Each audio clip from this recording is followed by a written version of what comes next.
Assalamualaikum warahmatullahi wabarakatuh.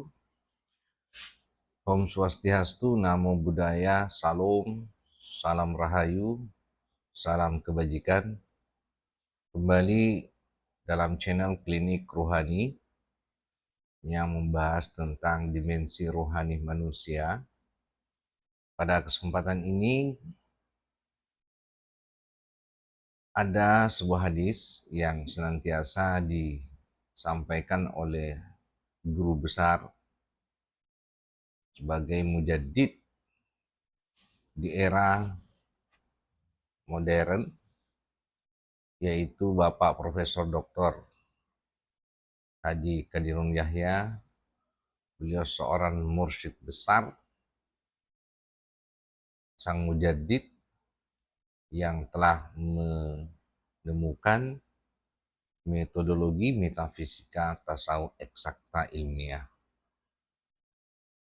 Dalam sebuah hadis Rasulullah SAW yang sering beliau sampaikan, al-aslamu ilmiyun wa amaliyun, bahwa Islam itu adalah ilmiah dan amaliyah. Nah, begitu banyak saudara-saudara kita yang telah mengaku sebagai umat yang beragama, terutama agama Islam, yang ternyata dalam faktual kenyataan menjalankan agama Islam ini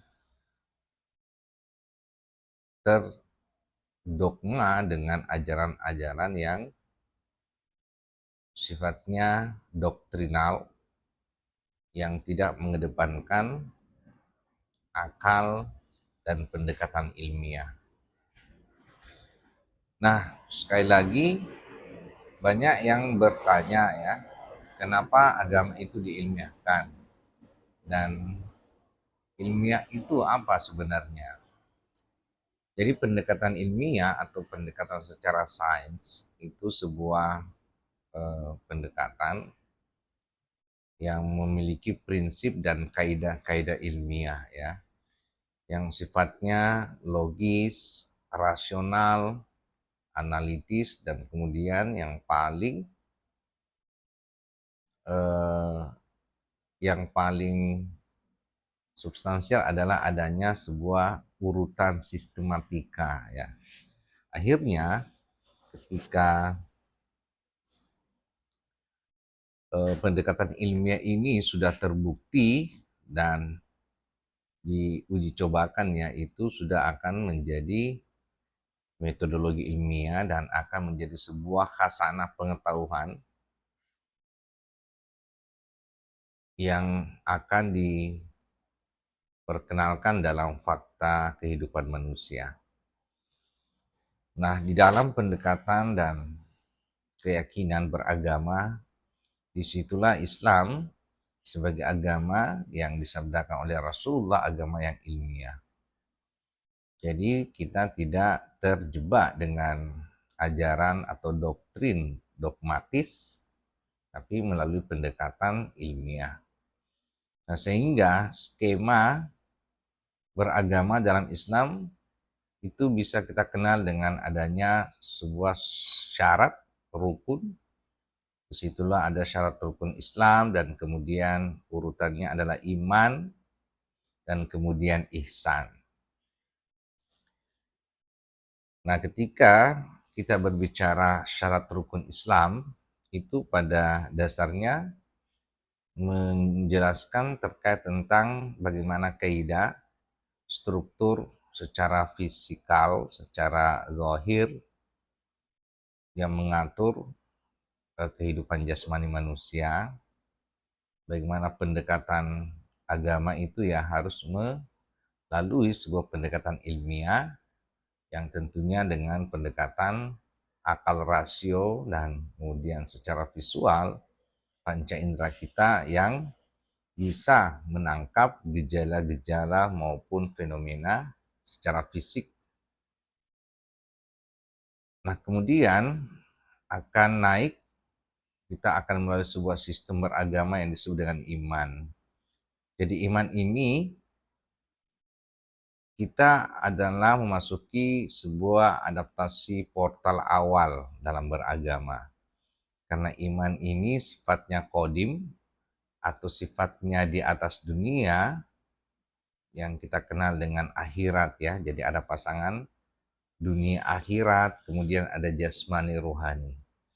Jadi alam ruhani, alam akhirat, inilah sebuah portal awal adaptasi dimensi beragama kita. Nah, inilah yang menjadi sistematika metodologi yang sangat ilmiah, berurutan dan kemudian tidak serta-merta ya dengan pendekatan zahir atau dalam tadi syarat rukun Islam atau syariat Islam, tapi kita akan melalui sebuah adaptasi dimensi akhirat atau dimensi kodim atau dimensi ruhani. Nah, disinilah sebenarnya perannya ya. Perannya syarat rukun adaptasi iman. Di dalam Al-Quran dijelaskan ketika kita sudah mendapatkan nur iman itu sendiri, maka apa kelanjutannya ya? Kelanjutannya adalah kita beradaptasi melalui prosesi hijrah dan berjihad. Inilah dua dimensi struktur pendekatan dalam berkeyakinan sehingga akan menimbulkan sebuah hasil atau resultante antara Islam dan iman. Itulah akan muncul adalah al-ihsan.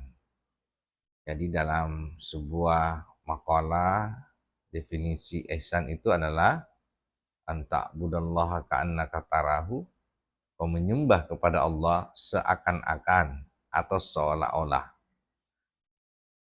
engkau melihatnya. Jadi ini sebuah definisi yang sangat singkat tapi sangat dalam. Di situ akan berlaku hukum konversi. Ketika kita mempraktekkan agama ini secara zahir dalam prasyarat Islam dan kemudian kita beradaptasi dalam dimensi iman, maka resultantenya adalah konversi akan menghasilkan namanya ihsan. Disitulah semua muara perwujudan ibadah kita kepada Allah Subhanahu wa taala, karena sudah ada perpaduan atau adanya dua sumbu gaya dalam grafik fisika ya, sumbu syariat dan sumbu hakikat, yang nantinya akan menghasilkan resultante ma'rifat.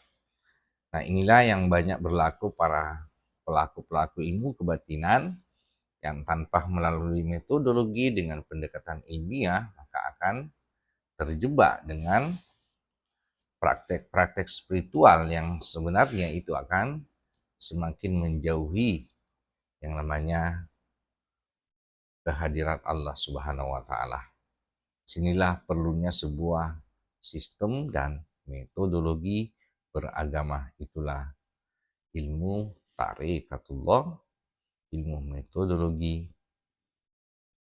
mencapai kehadirat, pengetahuan dan pengenalan kita kepada Allah Subhanahu wa taala.